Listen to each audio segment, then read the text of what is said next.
I never saw it coming, honestly. My name's Mike, and I was with Emily for about 5 years. We got engaged a few months ago, and everyone was counting down to our wedding. Everyone except me, apparently. Looking back, there were little signs, but I guess I was too caught up in the idea of her being the perfect wife to notice. She was always a bit bitchy, honestly, quick to dismiss my feelings, always had some snarky comment ready, but I brushed it off because I loved her. She could be charming when she wanted to be, and I thought maybe she was just stressed or maybe I was overthinking. It all started about 2 weeks before the wedding. I've been working late a lot trying to get everything in order, and I noticed she started acting weird. Little things, her phone constantly buzzing, she'd grab it quickly and hide it when I walked into the room. She'd cancel plans last minute saying she was tired or had a headache. That was unusual, but I told myself she was just being stressed about the wedding. Still, something felt off. I started paying more attention, maybe overthinking, but it kept nagging me. Then came the night I saw her. I was in our apartment looking for my keys and I noticed her phone lying on the coffee table. I figured I'd check her messages just to see if she was hiding anything. It was stupid, I know. I'd never done that before, but I was desperate for some kind of clue. As I picked up her phone, I saw a message thread. It was from someone named Jake, and the last message was sent about an hour ago. Can't wait to see you tonight. Been thinking about your lips all day. Stomach dropped. My mind raced. I knew Jake, he was my best friend. We'd known each other for years. I looked at the time and my heart started pounding. It was late, probably around 10:30 p.m. I kept scrolling and I saw more messages. Flirty texts, plans to meet, secret laughter. My wife, my fiancée, was cheating on me with my best friend. Right under my nose. It hit me harder than I expected. I felt like I'd been punched in the stomach, like my whole world was falling apart. How long had this been going on? Months. How could she betray me like that, especially now, right before our wedding? I couldn't believe it. I kept staring at the screen, trying to process what I'd just uncovered. I didn't sleep that night. I just lay there, staring at the ceiling, my mind racing over everything I just found out. The worst part wasn't even the betrayal itself. It was the lie. Emily had been lying to me for months, probably even longer. She always had a way of acting like she was the victim, like I was overreacting or making things up. But there was no denying it now. The signs were right there in front of me, and she had been hiding it perfectly until I caught her. The next morning, I decided I couldn't just pretend like nothing was wrong. I knew I had to confront her. I got up early, made some coffee, and waited for her to wake up. When she finally rolled out of bed, she looked at me with that bitchy smirk she always wore, like she was trying to act innocent, even though I knew better. I remember feeling this strange mix of anger and sadness. It was like I was already mourning the relationship I thought I had, but still furious at her for the deceit. I told her I knew about the messages. Her face instantly changed. She looked surprised, then annoyed, like I was bothering her. She shot back, "Mike, you're crazy. You've been working too much. You're seeing things." That was her go-to lie: deny, deny, deny. I pressed her further, showing her the messages on my phone. That's when she started lying, quick and bitchy as ever. "That's nothing, just some stupid flirting. Jake and I are just friends. He's been stressed, I've been stressed, and we just joke around. You're reading too much into it." I couldn't believe her. She was standing there acting like she hadn't done anything wrong, trying to gaslight me into doubting my own eyes. It was infuriating. I asked her, "Why him? Why my best friend?" She rolled her eyes and spat, "Because you're never around, Mike. You're always working, never paying attention to me. Jake's the only one who actually listens. It's nothing serious, just sex for now if you want to know the truth." Her tone was bitchy, dismissive, like I was some kind of inconvenience, but I knew better. I felt my stomach turn at her words.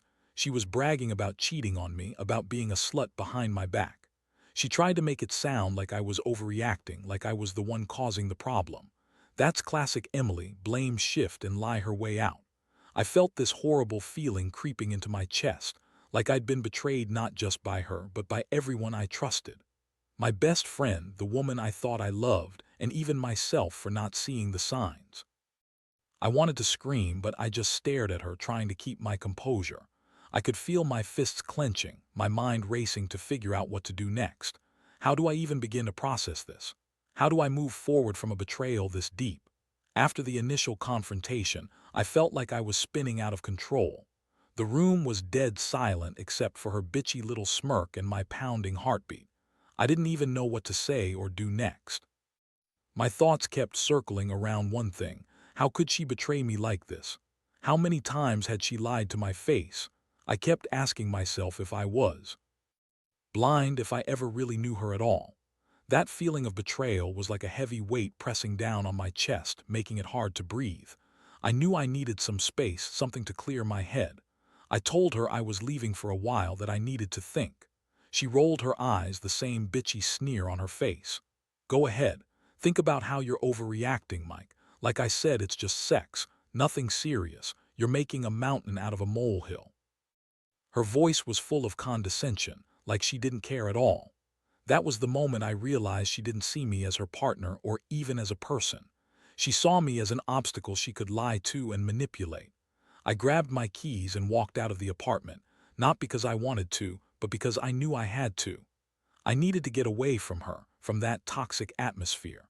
I drove around for hours, trying to keep my mind off her and that sick realization that I'd been played. Every song on the radio seemed to echo my feelings: anger, sadness, betrayal. I kept thinking about the months of lies, the times I'd caught her sneaking around, the secret meetings, and now the outright admission that she'd been sleeping with Jake, my best friend. I kept asking myself why.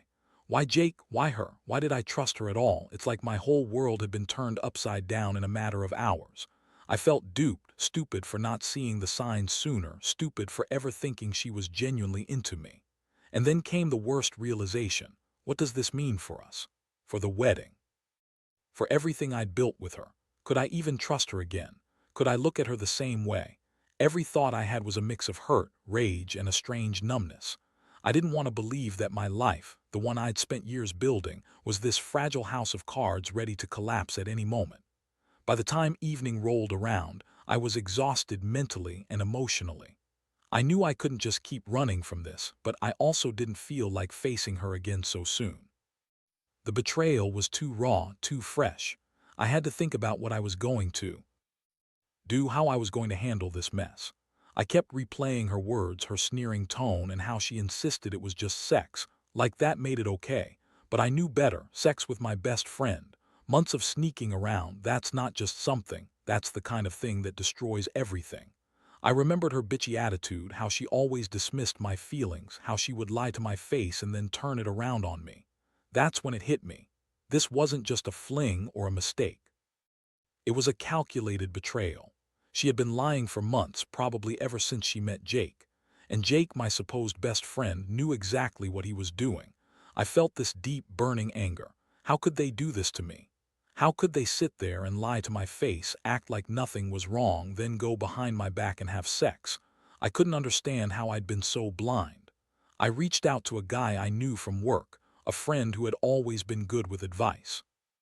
Told him everything, from the moment I found the messages to her bitchy denial. He told me to take my time to consider my options, whether I wanted to fight for the relationship or just cut ties completely. Honestly, I didn't even know what I wanted right then. All I knew was that I was hurt, betrayed, and feeling numb at the same time. I kept thinking about all the moments I thought were real, her smiling at me, holding my hand, promising to be there, and how they had all been lies. I kept asking myself if I should confront Jake next, if I should tell him I knew. But part of me didn't want to give him that satisfaction. I didn't want to give him the power of knowing he'd broken me. I was just so sick of being played, sick of feeling like I was the only one left standing, holding the pieces of a broken trust. I decided I'd take some time to think, to figure out what was best. But deep down, I knew this was a line I couldn't cross back over. I was starting to realize that no matter what happened next, nothing could erase the pain of betrayal. Not easily.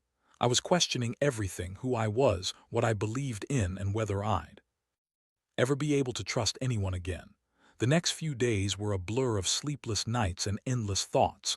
I kept going over everything, trying to find some clarity, but only ending up more tangled in my feelings.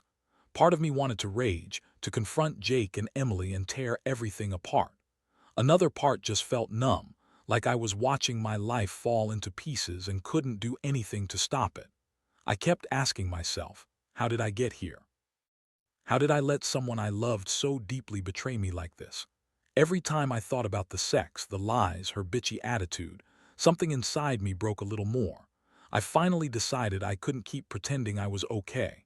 I called Emily and told her I wanted to talk face to face. She agreed with that same bitchy tone, like she was annoyed I was making a fuss.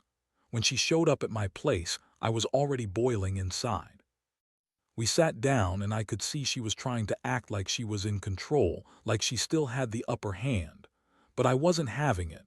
I told her straight up that I knew everything, the messages, the sex, the months of lies, her response. She shrugged and said, "Mike, you're overreacting. It's just sex, you've got to relax. You're making a big deal out of nothing." That was it. I couldn't take her bullshit anymore. I told her she was a bitch, that she'd ruined everything we had, that she'd been cheating on me with my best friend, and that I didn't want to see her again. She denied everything at first, then started crying, trying to manipulate me with her fake tears. She kept saying she loved me, that she didn't mean for any of this to happen, that Jake had been pressuring her and she was just weak. All lies. I saw through it. I felt like I'd been punched in the chest again when she started crying like she was the victim. But what hurt even more was realizing that I had already lost her mentally, emotionally, even if I hadn't said it out loud. The girl I thought I knew, the girl I was about to marry, was just a lie. Every moment we shared, every promise she made, nothing mattered anymore. It was all just a cover-up for her real life behind my back. And Jake, my best friend, the guy I trusted more than anyone, he had screwed me over too. I felt this crushing betrayal from both sides, and it made me question everything I'd ever believed about loyalty and trust. I knew then that I had to make a choice. Do I fight for her, or do I walk away and try to rebuild what's left of myself? That's when I realized I couldn't stay for the wedding. Not anymore. In the days that followed, I did what I never thought I'd do. I cut her out of my life completely. No calls, no texts, no lingering hope that she'd come to her senses. I realized that someone who could lie and cheat so blatantly wasn't worth fighting for. The wedding was canceled. I couldn't imagine standing there, pretending everything was fine when my whole world had just shattered. I felt free in a way, free from the lies, the betrayal, and the illusion that I had built my life around.